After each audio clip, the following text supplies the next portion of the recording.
बहुत बहुत स्वागत है आपका अपने चैनल हिंदी जी के ट्रिक्स पर। तो आज के इस वीडियो में हम डिस्कस करने वाले हैं नाइट्रोजन को, यानी जो प्रमुख तत्वों की हमारी ये सीरीज चल रही है, जिसमें हमने हाइड्रोजन, हीलियम, कार्बन यानी कि तीन को हम ऑलरेडी डिस्कस कर चुके हैं। सबसे पहले हमने हाइड्रोजन को डिस्कस किया था, उसके बाद हमने हीलियम को डिस्कस किया था और हमने कार्बन को डिस्कस कर चुके हैं। तो आज के इस वीडियो में हम डिस्कस करने वाले हैं नाइट्रोजन को, यानी इस सीरीज का ये चौथा वीडियो होने वाला है। पहले के 3 वीडियो अगर आपने नहीं देखे हैं, डिस्क्रिप्शन में प्लेलिस्ट का लिंक मिलेगा, आप वहां से क्लिक करके देख सकते हैं। तो चलिए करते हैं शुरू। सबसे पहले बात करते हैं नाइट्रोजन के प्रतीक चिन्ह की। तो देखिए नाइट्रोजन का जो प्रतीक चिन्ह होता है वो क्या होता है, एन होता है, क्योंकि नाइट्रोजन को NITROGN इंग्लिश में लिखा जाता है।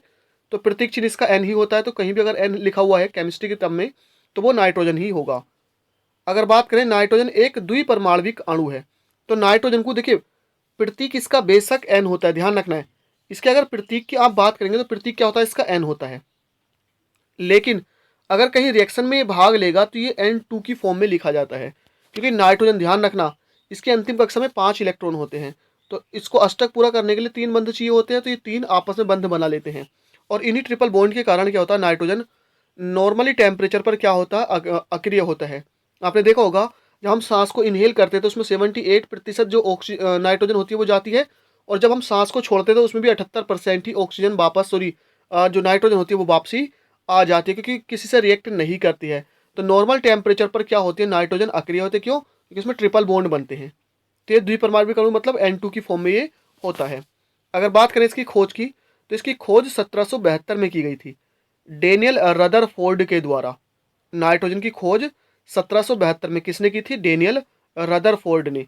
बात करें इसके परमाणु क्रमांक, तो देखिए नाइट्रोजन का परमाणु क्रमांक, परमाणु क्रमांक को आप परमाणु संख्या भी कह सकते हैं, कितने होता है, 7, यानी ये 7वें नंबर का तत्व है। नेक्स्ट है नाइट्रोजन का परमाणु भार कितना होता है, 14 होता है। परमाणु भार, तो देखिए एटॉमिक नंबर कितना होता है, 7, एटॉमिक वेट कितना होता है, 14 होता है। नाइट्रोजन का इलेक्ट्रॉनिक विन्यास ये होता है 1s2 2s2 2p3 होता है। ध्यान रखना है क्योंकि 14 होता है ना, तो 2,5 होता है ना, 2,5 पहली कक्षा में 2, दूसरी कक्षा में 5। तो ध्यान रखना है, इसके पास कक्षाओं की अगर बात होती है तो कितनी होंगी, 2 कक्षाएं होती हैं। कौन से आवर्त में होता है, 2 आवर्त में। जितनी कक्षाएं होती है उतना ही आवर्त होता है। नेक्स्ट है नाइट्रोजन का जो अंतिम इलेक्ट्रॉन है वो अंतिम कक्षा के पी उपकोष में प्रवेश करता है, इसलिए क्या है, पी विलोक का तत्व होता है। आपको ने देखा होगा, देखिए अभी यहाँ पर इसके हमने इलेक्ट्रॉनिक विन्यास लिखा था, तो इसका जो अंतिम इलेक्ट्रॉन है वो कहाँ गया था, 2p में गया था। तो किसी भी तत्व का अंतिम इलेक्ट्रॉन जिस उपकोष में प्रवेश करता है वो उसी विलोक का तत्व होता है। तो ये पी विलोक का तत्व है। अगर बात करें नाइट्रोजन कौन से वर्ग का है, 15वें वर्ग का। ये ध्यान रखना है, 15वें वर्ग का तत्व है। नाइट्रोजन में इलेक्ट्रॉनों की संख्या कितनी होती है, 7। अब यहाँ पर आपको ध्यान रखना है, परमाणु क्रमांक या परमाणु संख्या जितनी होती है उतनी क्या होती है उसमें उदासीन परमाणु की यहाँ पर मैं बात कर रहा हूँ। तो नाइट्रोजन में जो इलेक्ट्रॉनों की संख्या होगी वो कितनी होगी, 7 होगी। अगर बात करें प्रोटोनों की, तो जितना उसका परमाणु क्रमांक या परमाणु भार होता है उतने ही क्या होते हैं, प्रोटोन होते हैं। तो प्रोटोन भी कितने होंगे, 7 होंगे। बात करें न्यूट्रॉनों की संख्या, तो देखिए न्यूट्रॉनों की संख्या निकालने का एक सूत्र होता है, वो होता है ए क्या होता है, ऐसा परमाणु भार is equal to Z O+K N, ये सूत्र होता है। तो यहाँ पर ए परमाणु भार होता है, जेड क्या होता है, परमाणु क्रमांक होता है, एन होती है न्यूट्रॉनों की संख्या। अब अगर मुझे न्यूट्रॉनों की संख्या यानी कि एन निकालनी है तो ए माइनस जेड हो जाएगा। ए होता है परमाणु भार इसका 14 और परमाणु क्रमांक इसका 7, तो कितने बचे, 7। तो यहाँ पर जो न्यूट्रॉनों की संख्या होती है वो भी कितनी होती है, 7 ही होती है। बात करें वायुमंडल में नाइट्रोजन का प्रतिशत, तो ये तो 78% होता है, यानी 78%। ये पता है ना, कितना होता है, 78% होता है। नेक्स्ट है यूरिया। यूरिया में जो नाइट्रोजन का प्रतिशत होता है कितना होता है, 46% होता है।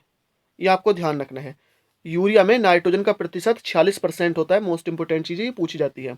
उसके बाद है पेड़ पौधे से जो मिट्टी होती है, यानी जो पेड़ पौधे होते हैं, ये मिट्टी से नाइट्रोजन की अगर बात करें तो इसे किस रूप में लेते हैं, नाइट्रेट्स। और ये काफ़ी एग्जाम्स में पूछा जाता है कि जो पेड़ पौधे होते हैं वो मिट्टी से नाइट्रोजन को किस रूप में ग्रहण करते हैं, तो ये नाइट्रेट्स के रूप में ग्रहण करते हैं।